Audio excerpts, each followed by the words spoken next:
그들을 떠나 다시 배에 올라 건너편으로 가시니라.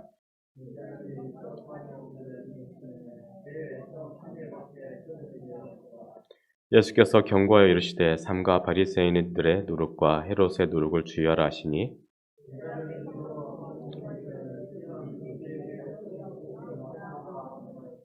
예수께서 아시고 이르시되 너희가 어찌 떡이 없으므로 수군거리느냐 아직도 알지 못하며 깨닫지 못하느냐 너희 마음이 둔하냐.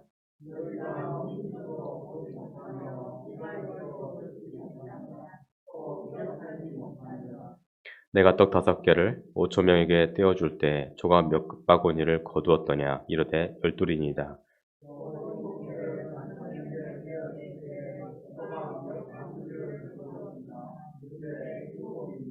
함께 읽겠습니다. 이르시되 아직도 깨닫지 못하느냐 하시니라.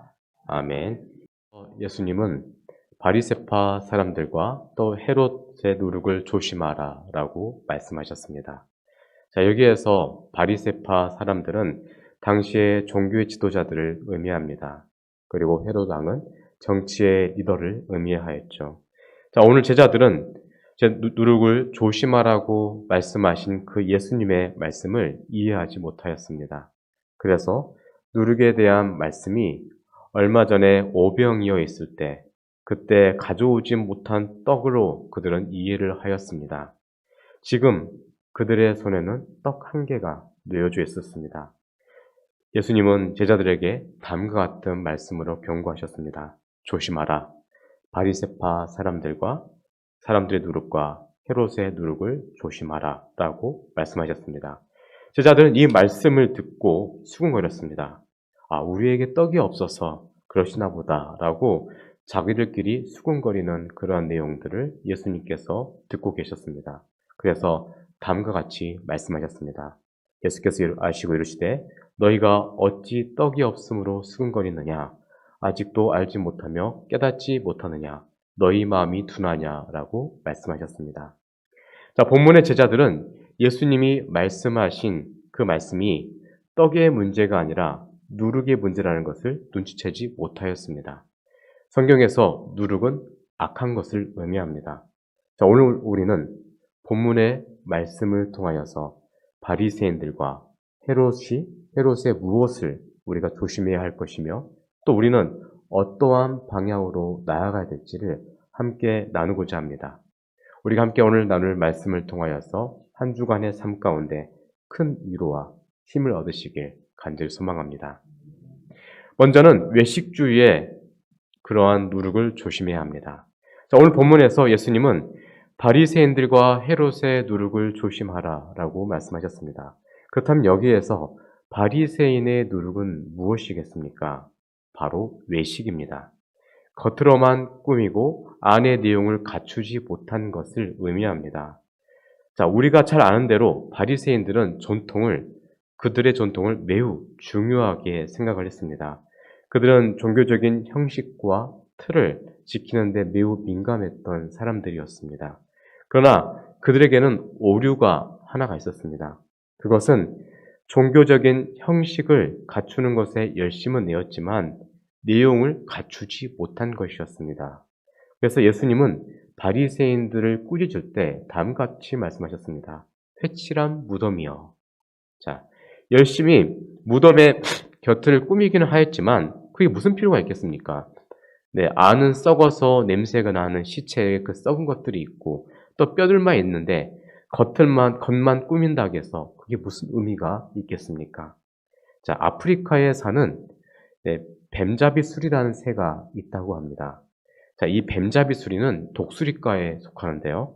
주로 공중을 높이 날아다니다가 두더지나 뱀 같은 것을 발견하면 쏜살같이 내려가서 낚아챈다고 합니다. 그래서 이 뱀잡이 수리는 이 민첩한 새로 알려져 있습니다. 근데 이 새의 특징이 있습니다. 뭔가 하면 땅에 내려와서 먹이를 먹을 때 어떠한 다른 맹수의 습격을 받으면 날지 못하고 혼신의 힘을 다해서 온 힘을 다하여서 날지 못하고 뛰어다닌다고 합니다. 왜냐하면 너무 당황한 나머지 자기가 다닐 수 있다는 것을 잊어버린 것입니다. 그래서 얼마 못 가서 맹수들에게 잡아먹히는 것이 바로 이 뱀잡이 술이라는 새입니다. 자, 만약 우리가 바리새인들과 헤롯의 누룩을 조심하지 않는다면 이러한 뱀잡이 수리와 같이 정작 중요할 때 날지 못하고 사탄인 그 맹수의 밥이 될 수도 있는 것입니다. 그래서 평소에 우리는 신앙인의 모습을 잘 유지해야 하는 것입니다. 지금 내가 하는 행동이 제대로 된 모습인지 아니면 정작 중요한 것은 잊어버린 채 외적인 것에 목숨을 걸고 있지는 않은지 늘 우리 자신을 살펴보아야 할 것입니다. 만약 우리의 삶 속에 이러한 모습이 조금이라도 있다면 이 누룩은 아주 작은 양으로도 우리의 삶 전체에 영향을 미칠 수가 있습니다. 마치 암세포와 같아서 빨리 제거하지 않으면 온몸을 마비시키고 썩게 만드는 것이 바로 이 누룩입니다. 우리는 이러한 암세포와 같은 누룩을 하루빨리 제거해야 하는 것입니다. 이때 이 누룩과 같은 죄에 대해서 맞서는 것도 매우 중요합니다. 그런데 때로는 우리는 무조건 피해야 하는 경우도 있다는 것을 알아야 될 것입니다. 특별히 음행에 대해서는 그렇습니다. 요셉이 보디발의 아내의 유혹을 받았을 때 그는 그 자리를 즉시 피했습니다. 자, 그래서 그는 그 유혹을 이길 수가 있었던 것이죠. 반대로 다윗은 어떻습니까?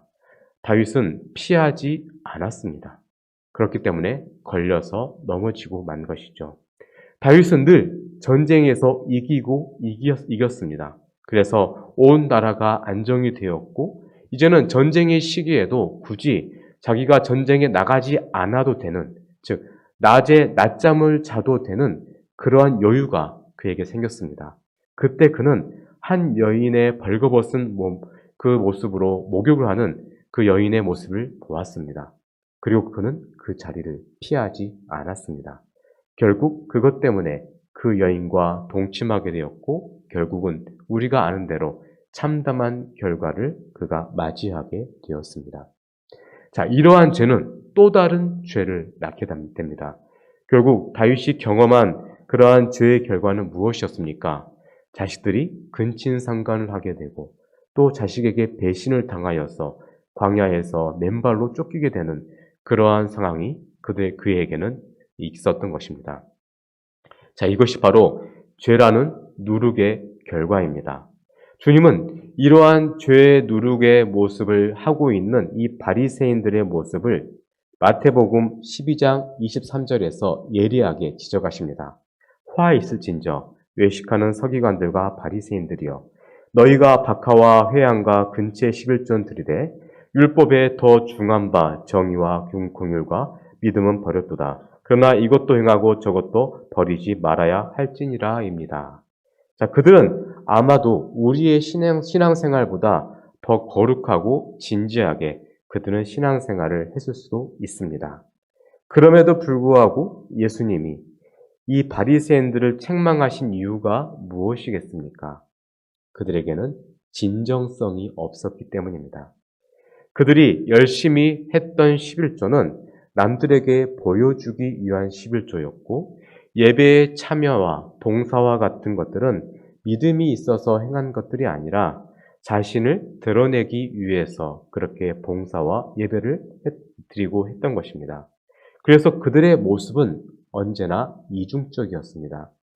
그들은 사람들의 내적인 것을 보는 것이 아니라 항상 외적인 모습을 보는 그들의 모습이었습니다.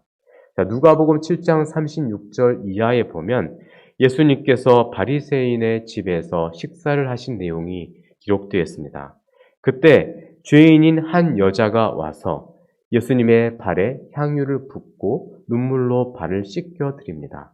이 모습을 바라보았던 초청받은 한 바리새인이 다음과 같이 생각을 합니다. 이 사람이 만일 선지자라면 자기를 만지는 이 여자가 누구며 어떠한 자, 곧 죄인인 줄을 알았으리라 하거늘 하면서 예수님을 판단하는 내용이 있습니다. 그 마음을 간파한 예수님은 한 비유를 드셨습니다. 500데나리온 빚진 자와 50데나리온 빚진 자가 있다. 그런데 주인이 둘 다 탕감해 주었다. 둘 중에 누가 더 저를 사랑하느냐라고 예수님께서 물으셨습니다. 그때 초청받은 바리새인이 대답했습니다. 많이 탕감한 자입니다. 라고 했습니다. 그때 예수님이 대답하시기를 너희는 내게 발 씻을 물도 주지 않았지만 이 여인은 내게 향유를 부었고 눈물로 발을 씻겼다. 사함받은 일이 적은 자는 적게 사랑하느니라 라고 주님께서 말씀하셨습니다. 외식하는 자들은 절대로 사람들의 본심을 볼 수가 없습니다. 그들은 언제나 외적인 것들만 보고 자기들의 기준에 의해서만 평가를 하는 것입니다. 우리는 이러한 모습을 버려야 하는 것입니다. 왜 바리새인들은 이러한 모습으로 살아가고 있는 것입니까? 그들에게는 교만과 편견, 선입견, 그런 이기심들이 그들에게 있었기 때문입니다. 그리고 회개 없는 믿음이 그들에게 있었기 때문입니다. 본래 사람은 상대방의 지식을 받아들일 수 있는 만큼, 그러니까 귀를 열 수 있는 만큼 사람은 성장하게 되어 있습니다. 되게 똑똑하다라고 이렇게 듣는 사람, 그렇게 일컫는 사람들이 사실은 어리석은 경우가 종종 있습니다. 그들은 늘 자기만 옳다라고 생각을 하고 남의 말은 들을 줄을 모릅니다. 이런 사람들은 항상 자세히 보면 늘 어둡게 사는 것을 우리가 알 수가 있습니다. 예수님은 그 많은 말씀을 하시면서도 자주 들을 귀 있는 자는 들을지어다 라고 하셨습니다. 우리는 들을 귀가 필요한 것입니다. 그런데 만약 그럴 마음이 없다면 우리는 들어도 듣지 못하고 보아도 보지 못하는 그러한 아무런 소용이 없는 모습으로 우리는 살아가게 되는 것입니다. 켄 블랑카드라는 한 교수가 이런 말을 했다고 합니다. 사람은 선천적으로 변화를 두려워한다입니다. 이 말이 무슨 말인가 하면 사람들이 변화를 바라긴 바랍니다. 그렇지만 변화를 두려워하는 것이 사람의 마음이라는 것입니다. 먼저는 지식을 두려워합니다. 뭔가 우리의 마음속에, 우리의 머릿속에 어떤 지식이 들어옵니다. 그러면 그 지식을 통하여서 바꾸어야 되는데 그 지식을 통하여서 바꾸는 마음이 없다는 것입니다. 그리고 다음으로 자세와 행동을 바꾸는 것을 사람들이 싫어한다고 합니다. 지금까지 살아온 오랜 시간 동안 내게 굳어진 그러한 모습들, 행동들, 습관들을 사람들이 바꿀 마음이 없다는 것입니다. 이게 바로 사람의 본능입니다. 만약 이렇게 바꾸지 못하면 우리는 새로운 것들을 받아들이지 못하고 깨달음이 없게 되는 것입니다. 사랑하는 성도 여러분, 망할 때는 귀부터 망한다는 말이 있습니다. 듣지 못하면 망하게 되어 있습니다. 바리새인들의 문제는 지금 변화의 의지가 없는 것입니다. 그들은 단지 종교의 형식을 지키는 것에만 열심을 가지고 있었습니다. 우리는 이러한 모습이 우리에게 있다는 것을 알아야 합니다. 오늘 본문에 나오는 제자들의 신앙이 그들이 잘하지 못하였던 이유가 있습니다. 제자들은 아직도 바리새인적인 영향 속에 있었기 때문입니다. 찬송과 기도는 열심히 하였지만 아직은 주님이 기뻐하시는 삶을 살아가지는 못하였습니다. 그래서 그들에게는 진정한 열매가 없었던 것입니다. 자, 아랍 사람들이 이런 말을 한다고 합니다. 추수 때가 되면 밀은 이삭이 풍성한 그러한 알곡으로 자라면서 반드시 고개를 숙이는데 가라지는 그 속에 알곡이 없기 때문에 꼿꼿이 고개를 든다라고 그들은 말을 합니다. 그래서 이런 말을 한다 합니다. 밀이 가라지보다 더 신의 축복을 받은 것이다. 자, 어느 교회 앞마당에 아름다운 배나무 한 그루가 있었다고 합니다. 그 나무는 교회가 가지고 있는 나무들 중에 가장 아름다운 나무였습니다. 이 나무의 가지들은 하늘을 향하여 쭉쭉 뻗었고 햇빛 가운데서 반짝였습니다. 그런데 이 나무에게는 열매가 없었습니다. 근데 이 교회는 또 한 그루에 나무가 있었는데 별로 볼품없는 나무였다고 합니다. 그런데 작년에 이 나무가 너무 열매를 많이 맺었기 때문에 가지가 밑으로 쭉 내려왔다고 합니다. 자, 여러분, 사랑하는 성도 여러분, 우리가 자신을 충분히 낮출 수만 있다면 우리는 많은 열매를 맺을 수가 있습니다. 이를 위해서 자신 안에 있는 누룩을 제거해야 할 것입니다. 아직도 마음속에 변화되지 못한 고집과 죄악이 있습니까? 다 내어버리시기 바랍니다. 우리는 지금까지 가지고 있었던 우리의 자존심, 죄악들을 다 내어버리고 겸손하게 하나님 앞에 바로 서야 할 것입니다. 그리하면 하나님은 우리의 삶 속에 아름다운 열매를 맺게 해 주실 것입니다. 다음으로 물질주의의 누룩을 조심해야 합니다. 어떤 아이가 아버지에게 물었다 합니다. 아버지, 돈이 뭔가요? 라고 아버지에게 묻자 아버지는 이 아이에게 뭔가를 알려주려고 두 가지를 준비했다 합니다. 하나는 유리 조각을 집어서 창문 앞에 놓았습니다. 아이는 유리를 통하여서 길에 다니는 행인들의 모습을 보았고 또 동네 모습들을 보았습니다. 이어서 아버지는 이제 돈을 잘 봐라 하면서 유리 조각 대신에 창문에 그 동전을 하나를 놓았다고 합니다. 그런데 이제는 그 돈 때문에 거리의 풍경은 보이지가 않게 됩니다. 돈 앞에서는 다른 것들은 보이지 않는다는 것을 아들에게 알려주고 싶었던 것입니다. 오직 돈만 보이는 것입니다. 돈만을 모으려는 사람들은 이와 같이 돈에 의해서 눈이 멀게 되는 것입니다. 자, 오늘 본문과 비교되는 내용이 있습니다. 마태복음 16장인데 마태복음 16장에서는 이렇게 말합니다. 바리새인과 사두개인의 누룩을 조심하라 되어 있고 오늘 우리가 함께 읽은 마가복음 8장에서는 바리새인과 헤롯의 누룩을 조심하라 라고 기록되어 있습니다. 자, 사실 바리새인, 사두개인 그리고 헤롯 다 한 통속인 것입니다. 특별히 헤롯은 로마의 식민지의 분봉왕입니다. 자, 로마 사람들은 이 팔레스타인 땅을 몇 개의 나라로 이렇게 구분을 하였고 그래서 그 중에 한 나라를 적당한 사람들에게 맡겼습니다.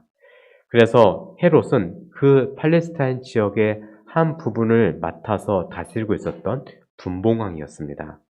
이 헤롯 가문의 사람들은 매우 욕심이 많았던 사람들이라고 합니다. 그래서 백성들에게 부당한 세금을 거두었고 또 세금을 거둘 때는 그들이 로마에서 정한 적정한 세율이 아닌 과도한 그러한 세금을 걷게 함으로써 백성들을 힘들게 하였습니다. 그래서 남은 돈을 가지고 윗선에 뇌물을 바쳤고 또 남은 돈으로 그들은 권력을 즐기며 살았습니다. 성경에서 바리새인들이 외식주의를 대표하는 사람으로 나온다면 이 헤롯은 물질주의를 대표하는 사람으로 나옵니다. 자, 하나님은 호렙산 떨기나무 불꽃 앞에 선 모세에게 다음과 같이 말씀하십니다. 내가 선 곳은 거룩한 곳이니 내 발에서 신을 벗으라 라고 말씀하셨습니다. 모세는 흙먼지가 잔뜩 묻어있는 신발을 벗고 말씀을 듣기 위해 땅에 엎드렸습니다. 자, 먼지와 때가 묻은 세상의 신발 가운데 하나가 바로 이러한 물질주의인 것입니다. 그리고 이 물질주의 때문에 사람들 사이에서는 많은 문제가 일어납니다. 잘 지내던 사이가 물질 때문에 한순간에 서로 멀어지기도 하고 또 그러한 물질 때문에 교회를 떠나기도 하는 것입니다. 많은 사람들은 이 돈만 있으면 언제든지 행복해질 수 있다라고 믿습니다. 그런데 사실 돈이 많아진 사람들의 모습들을 잘 보면 오히려 그 돈 때문에 불행해지는 모습들을 우리는 종종 볼 수가 있습니다. 돈이 많아지니까 하지 말아야 될 여러 가지 죄악된 모습을 행하고 또 가정이 깨어지기도 합니다. 또 몸이 상하기도 합니다. 자, 모세가 세상에 더러운 먼지가 묻은 신발을 벗고 하나님을 대면한 것처럼 우리도 세상의 먼지를 털어버리고 하나님 앞에 바로 서야 할 것입니다. 오늘 본문의 15절을 보면 이렇게 기록되어 있습니다. 삼가 바리새인의 누룩과 헤롯의 누룩을 주의하라입니다. 그런데 이 말씀에 대한 제자들이 독특합니다. 16절을 보면 제자들이 서로 수군거리기를 이는 우리에게 떡이 없음이로다 하거늘입니다.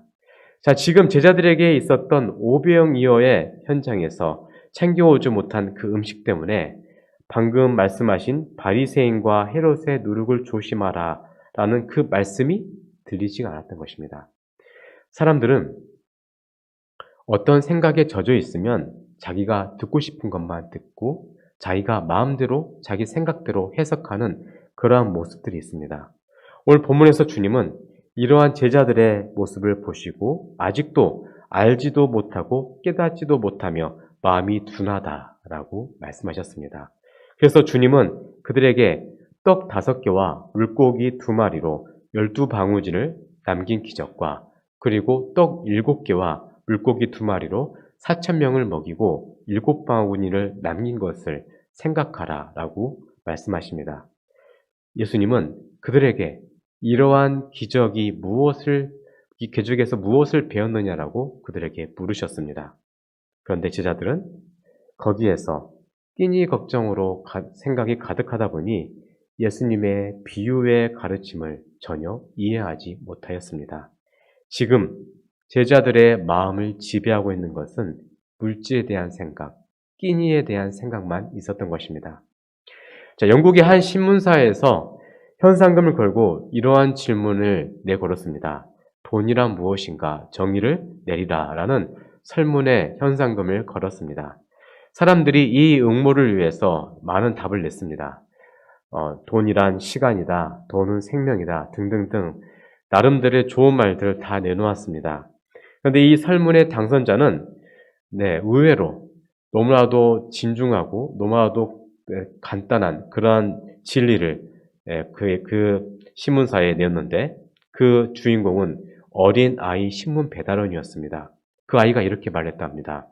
돈이란 천국 말고 어디든지 갈 수 있는 여권이다. 돈이란 행복을 제외하고 모든 것을 가져다 주는 공급자이다. 라고 말했다고 합니다. 자, 이 아이는 이 신문 배달하면서 가난한 집, 또 부유한 집을 여러 집을 돌아다녔는데 그가 생각하기를 부잣집이라고 해서 행복해 보이지도 않았고 또 가난하다고 불행하지도 않다는 것을 이 아이가 깨달았던 것입니다. 자, 여러분, 헤이워드라는 사람은 또 이렇게 이야기를 했습니다.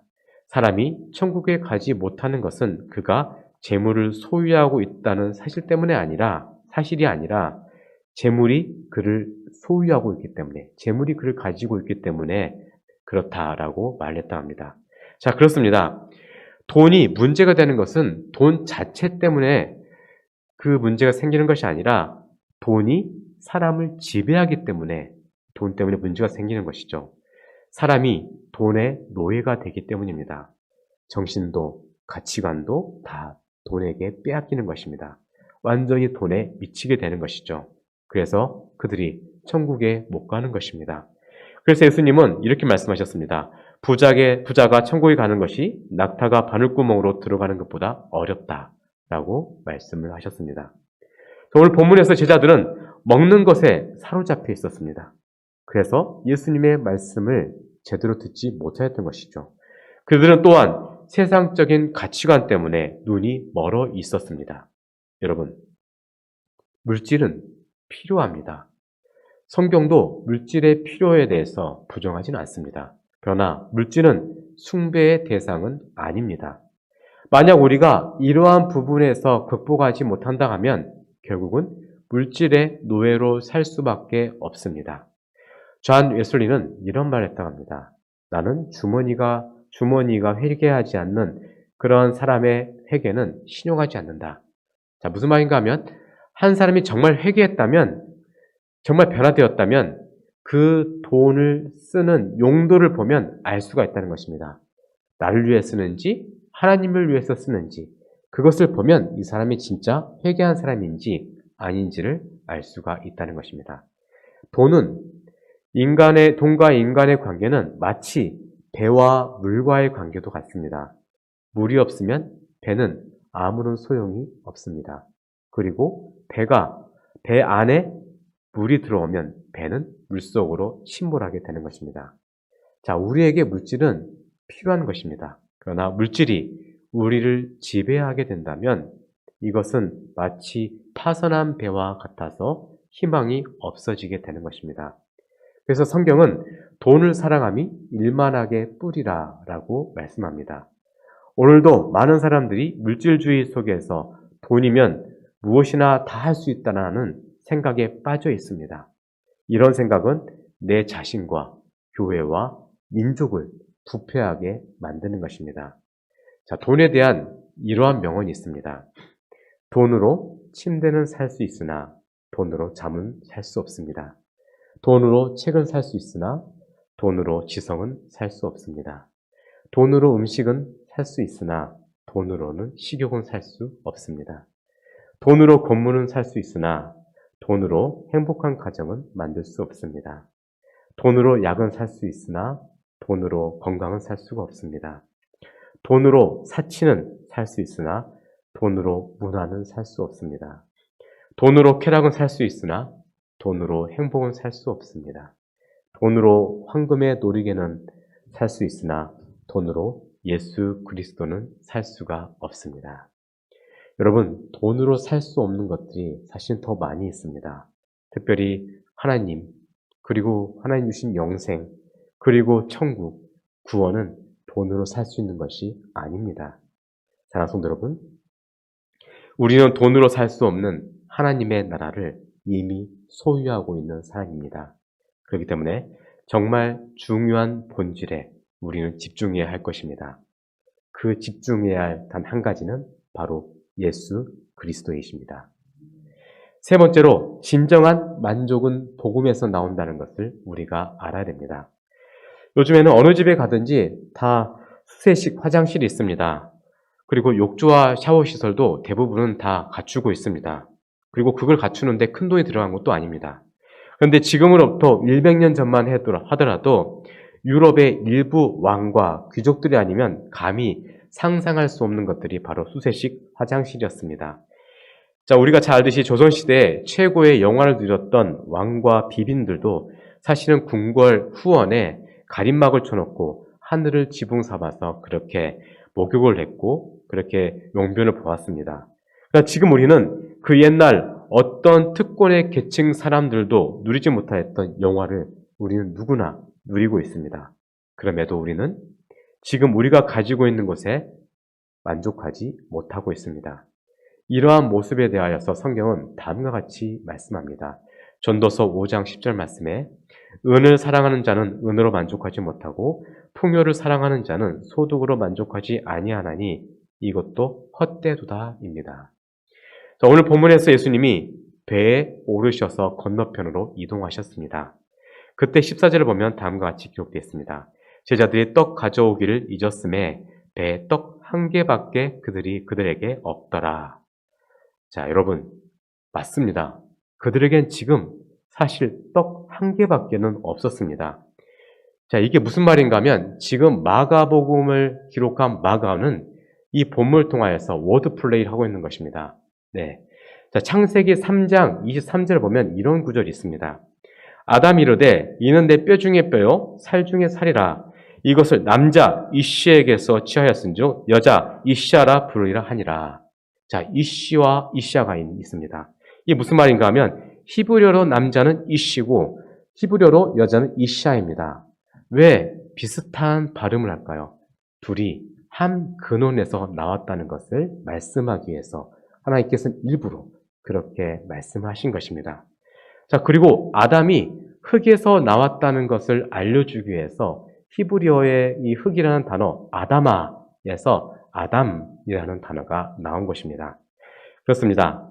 오늘은 이러한 내용으로 마가복음의 마가는 그 말씀을 전하는 것입니다. 지금 14절에는 떡이 한 개밖에 없다라고 말씀하고 있습니다. 맞습니다. 떡은 하나입니다. 그 떡이 누구이겠습니까? 바로 예수 그리스도이십니다. 그들은 그곳에 타고 있는 모든 사람들이 배부르게 먹고도 남을 만큼의 떡이 그들에게 있다는 것을 그들은 몰랐습니다. 영원한 생명의 떡이신 예수님이 그들과 함께하고 있었습니다. 이 예수님이 17절에서 21절까지 오병이어 기적과 칠병이어 기적을 통하여서 뭔가를 말씀하셨습니다. 그 내용은 오병이어 기적으로 12강주를 남겼고 칠병이어 기적으로서 7강주를 남긴 것입니다. 더 적은 것으로 더 많이 남긴 것입니다. 여러분, 예수님은 자신이 마음만 먹으시면 적은 것으로도 얼마든지 만드실 수 있는 분이십니다. 물질의 많고 적음의 문제가 아니라 주님의 마음이 더 중요한 것입니다. 그리고 내가 주님의 말씀으로 그것을 내가 만족할 수 있어야 되는 것입니다. 미국의 앤더슨이라는 유명한 성악가가 예전에 있었습니다. 그는 100년에 한 번 나올까 말까 하는 아름다운 목소리라는 극찬을 받았습니다. 그는 여러 곳에서 명예 박사학위를 받았고, 그리고 그 당시에 아이젠하워 대통령과 케네디 대통령의 그 취임식에 혼자 나와서 독창을 불렀던 사람입니다.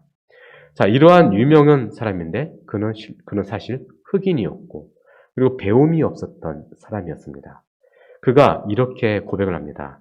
난 노예가 될 수밖에 없었는데 하나님께서 좋은 목소리를 주셨습니다. 그래서 나는 참으로 행복합니다. 라고 그는 고백을 했다고 합니다. 자격이 없는데 아무것도 아닌 나를 하나님이 축복해 주셨다는 것입니다. 이러한 감사하는 마음으로 우리는 세상 속에서 하나님의 나라를 우리가 확장시켜야 될 것입니다. 우리는 어떠한 상황 속에서도 복음으로 하나님의 말씀으로 만족할 수 있습니다. 가장 불행한 사람은 물질로 가난한 사람이 아니라 정신적으로 가난한 사람입니다. 만약 부유하면서도 행복할 줄 모른다면 그는 불행한 사람입니다. 이러한 깨달음이 없고 은혜를 받아들이지 못하는 사람은 세상에서 너무나도 불쌍하고 안타까운 사람인 것입니다. 예수님은 아무것도 없는 광야에서 떡 5개와 물고기 2마리로 5,000명을 배부르게 먹이셨습니다. 그리고 12강줄이나 남기셨습니다. 그리고 이것만 있었던 것은 아닙니다. 우리가 잘 알듯이 떡 7개와 물고기 2마리로 4,000명을 먹이셨습니다. 이러한 사건은 하나님의 크신 능력입니다. 표적입니다. 눈으로 볼 수 있고 입으로 먹을 수 있고 손으로 만질 수 있는 하나님의 말씀인 것입니다. 요한복음 1장 14절 말씀에 이렇게 기록되었습니다. 말씀이 육신이 되어 우리 가운데 거하심에 우리가 그의 영광을 보니 아버지의 독생자의 영광이요 은혜와 진리가 충만하더라입니다. 자, 이러한 사건을 보고 깨달음이 없고 이해함이 없다면 참으로 서글프고 슬픈 일인 것입니다. 자, 일본의 도요토미 히데요시가 어느 날 여러 장군들이 있는 자리에서 이렇게 물었다고 합니다. 그대들은 어떠한 보물을 가지고 있어? 라고 물었습니다. 이 물음에 모두들 한마디씩 하였는데 그 중에서 도쿠가와라는 이 장군은 아무 말을 하지 않고 그대로 있었다고 합니다. 이때 도요토미는 그대는 어째서 대답이 없는가? 라고 다그쳐 물었습니다. 그제서야 도쿠가와는 다음과 같은 말을 합니다. 저는 시골에 태어나서 아무런 이렇다 할 가진 것이 없습니다. 그런데 나에게 보물이 하나 있다면 나를 위해서 목숨을 거는 그리고 물불을 가리지 않는 나의 군사 500명이 있을 뿐입니다. 이것 외에는 저에게는 보물이 없습니다. 라고 말을 했다고 합니다. 자, 그렇습니다. 장군으로서 자기를 위하여 목숨을 바칠 수 있는 군졸 외에 어떠한 보물이 그에게 필요하겠습니까? 자, 그렇습니다. 사람을 볼 줄 아는 그 사람만이 본질을 헤아릴 수 있는 것입니다. 그리고 예수 그리스도를 알아볼 수 있는 사람만이 진정으로 복이 있는 사람인 것입니다. 여러분은 주는 그리스도시요 살아계신 하나님의 아들이십니다라는 신앙 고백을 하고 계십니까? 그렇다면 진정으로 복이 있는 사람입니다. 사랑하는 성도 여러분, 여러분은 지금 어디를 바라보고 계십니까? 눈을 열어서 살아계신 그 주님을 바라보시길 바랍니다. 그 주님이 우리와 함께 하신다면 우리는 모든 걱정에서 자유로울 수 있습니다.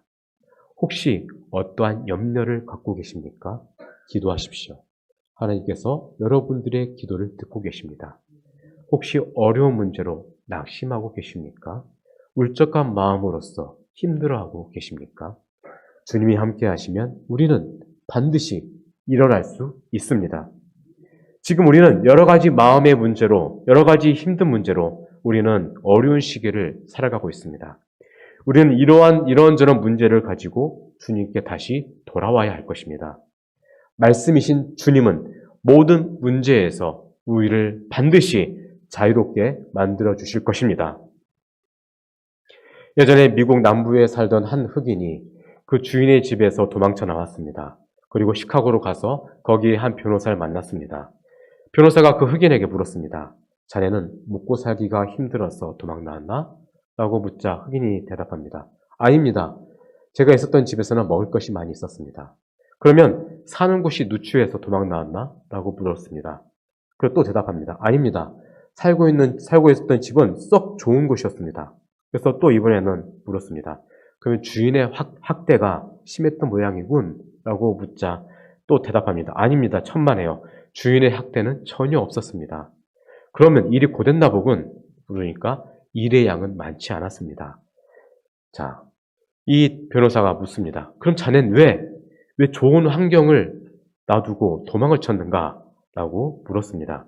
그러자 흑인은 변호사를 뚫어지게 쳐다봅니다.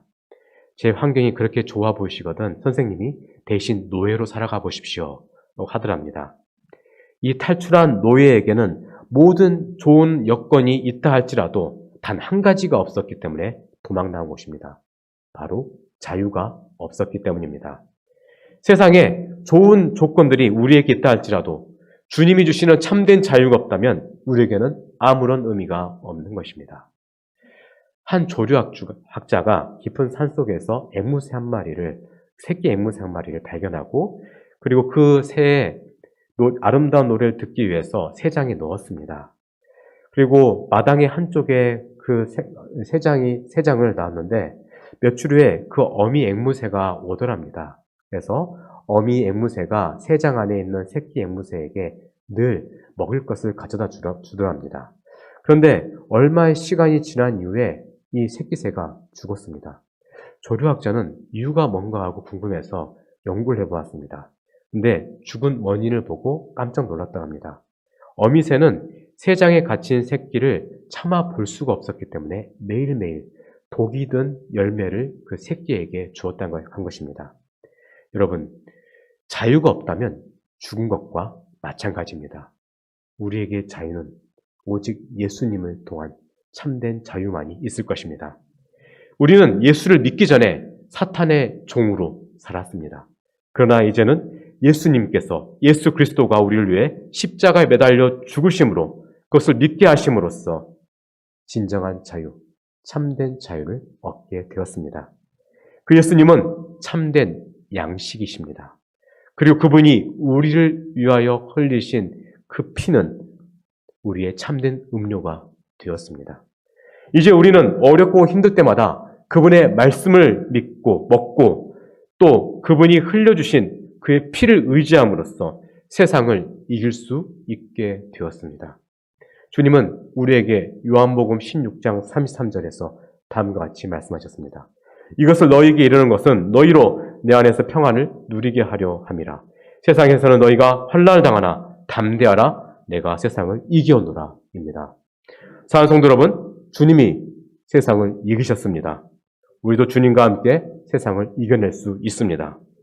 늘 말씀 안에서 승리하시길 주의 이름으로 축원드립니다. 기도하겠습니다. 하나님 아버지, 우리의 삶 속에 무의식적으로 우리의 삶 속에 외식주의와 물질주의가 있습니다. 우리 연약함을 불쌍히 여기시고 우리의 죄들을 용서해 주옵소서. 주님 앞에서 겸손하게 서게 하시고 본질에 집중하는 우리가 되게 하여 주옵소서. 언제나 참 소망이 되시는 예수 그리스도만을 의지하게 하시고 그분의 말씀을 먹고 마심으로 이 세상을 승리하게 하여 주옵소서. 감사드리며 울고 나신 예수님 이름으로 기도드렸습니다. 아멘.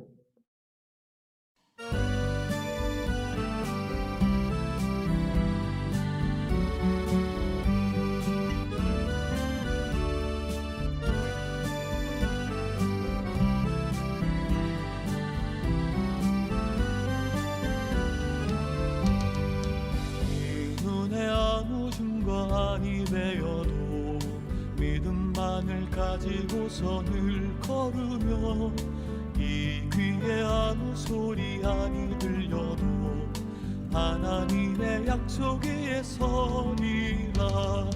걸어가세 믿음 위에 서서 나가세 나가세 의심 버리고 걸어가세 믿음 위에 서서 눈 가리에 아무 증거 없어도 이 눈이 보기에는 어떠하든지 이미 얻은 증거대로 늘 믿으며 이 맘에 의심 없이 살아갈 때에 우리 소원 주 안에서 이루리 걸어가세 믿음 위에 서서 나가세 나가세 의심 버리고 걸어가세 믿음 위에 서서 눈 가기에 아무 증거 없어도